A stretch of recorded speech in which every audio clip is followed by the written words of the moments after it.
Assalamualaikum warahmatullahi wabarakatuh. Kami dari kelompok 11 Hukum Perkawinan akan mempresentasikan mengenai hasil diskusi kami yang berjudul Poligami bagi Pegawai Negeri Sipil atau PNS yang beranggotakan Umi Azizah dengan NIM 1921190 dan Dewi Halimah dengan NIM 1921124.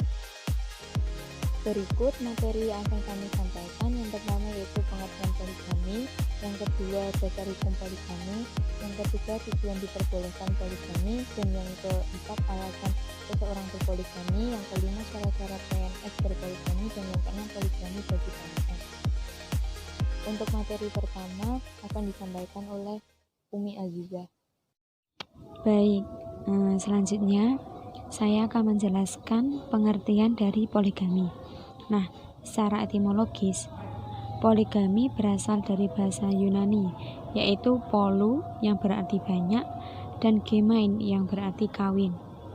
Jadi, bisa dikatakan poligami yaitu perkawinan yang banyak.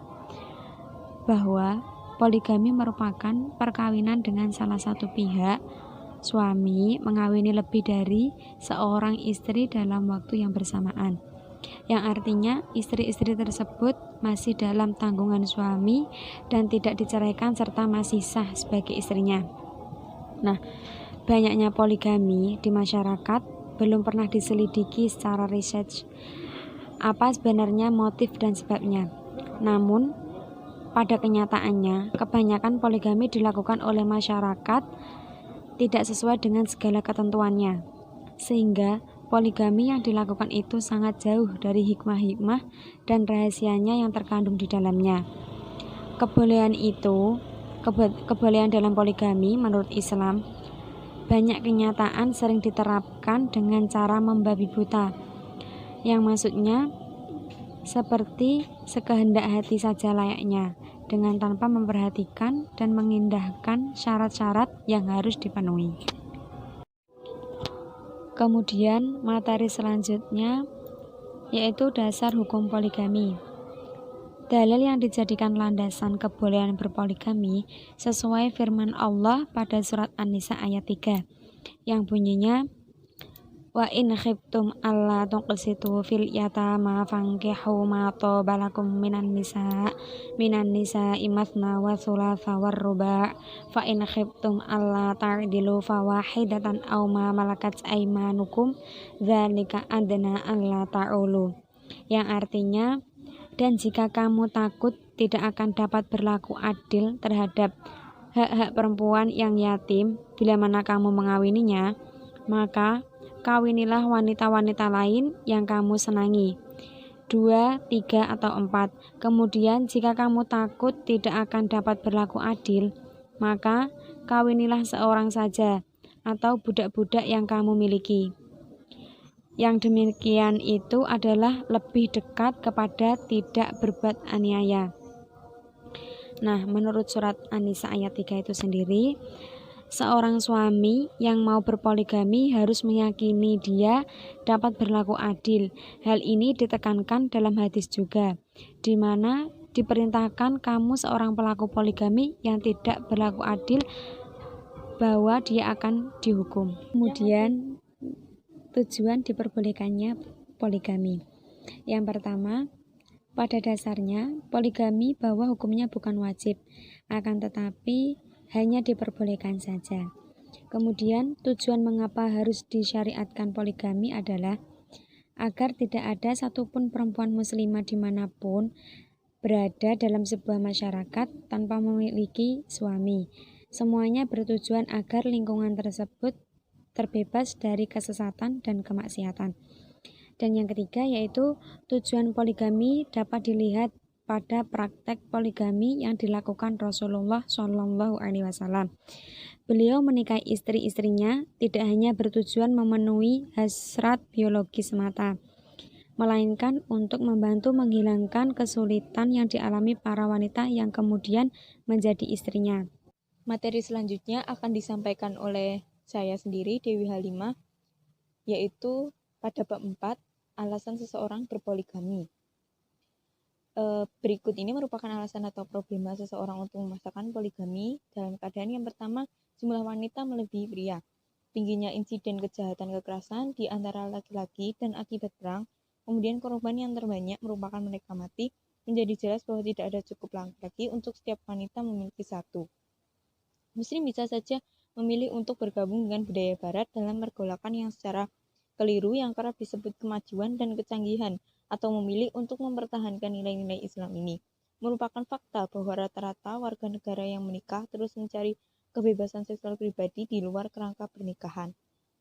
Fenomena seseorang menikah lagi beberapa kali begitu tersebar luas hari ini sehingga telah tiba sebagai struktur pernikahan alternatif dalam masyarakat. Jadi kita dapat melihat bahwa masyarakat Islam yang menghormati, melindungi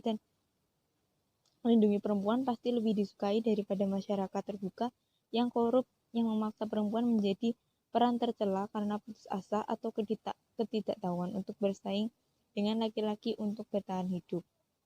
Yang kedua, dorongan seksualitas laki-laki. Tidak ada keraguan bahwa tidak ada wanita yang menyukai pemikiran berbagi suami dengan orang lain dan bahwa pernikahan jama memberikan dasar untuk munculnya kecemburuan.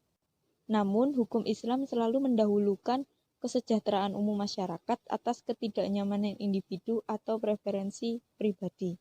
Sederhananya, pria harus memiliki dorongan seksual naluriah yang lebih besar dan keinginan alami untuk memiliki lebih dari satu istri.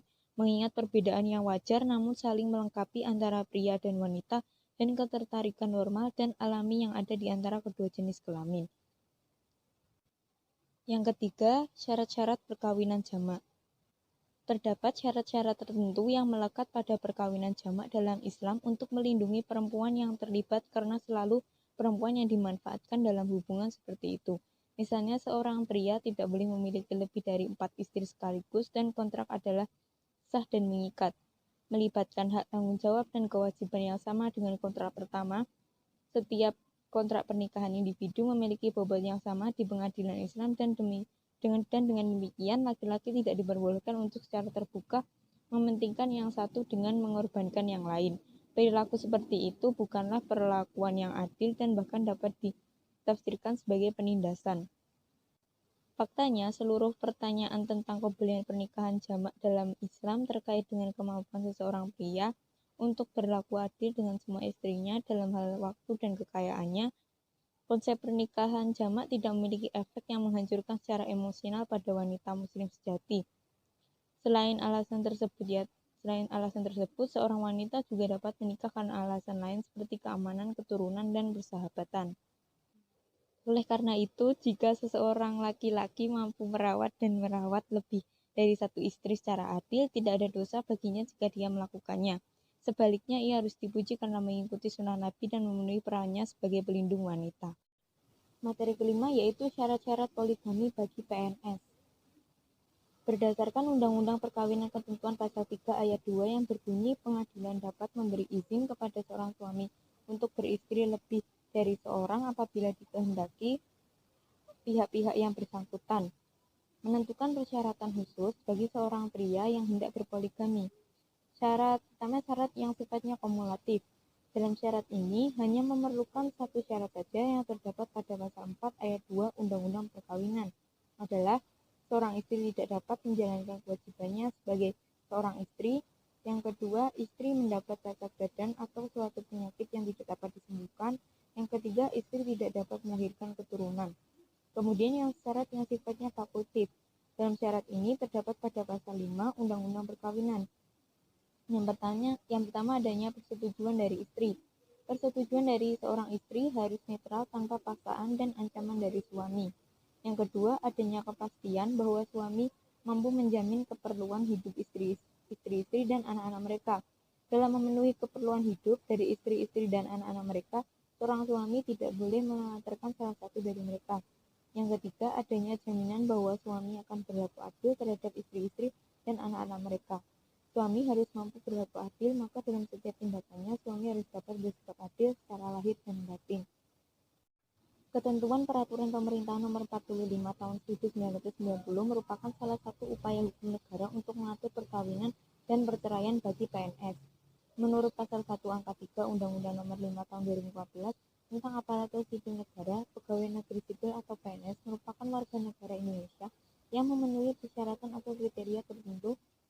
sebagai pegawai aparatur sipil negara ASN secara tetap oleh pejabat pembina kepegawaian untuk menduduki jabatan pemerintahan.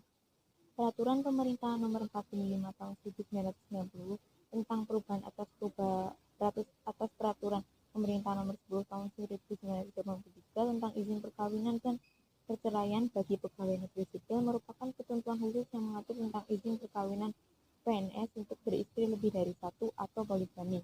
Khususnya dalam pasal 4 Peraturan Pemerintah Nomor 45 Tahun 1990 yang berbunyi 1. Pegawai negeri sipil pria yang akan beristri lebih dari seorang wajib memperoleh izin lebih dahulu dari pejabat. Yang kedua, pegawai negeri sipil wanita tidak diizinkan untuk menjadi istri kedua, ketiga, keempat. Yang ketiga, permintaan izin sebagaimana dimaksud dalam ayat 1 diajukan secara tertulis. Yang keempat, dalam surat permintaan izin sebagaimana dimaksud dalam ayat 3 harus dicantumkan alasan yang lengkap yang mendasari permintaan izin untuk beristri lebih dari seorang. Pegawai negeri sipil yang beristri lebih dari satu orang tanpa izin dikenai hukuman disiplin berat. Itu dapat berupa penurunan pangkat setingkat lebih rendah selama 3 tahun, pemindahan dalam rangka penurunan jabatan setingkat lebih rendah, pembebasan dari jabatan, dan pemberhentian dengan hormat tidak atas permintaan sendiri sebagai PNS dan pemberhentian tidak dengan hormat sebagai PNS. Sekian materi yang bisa kami sampaikan. Kurangnya mohon maaf. Jika ada pertanyaan silakan disampaikan. Sekian dari kami. Terima kasih.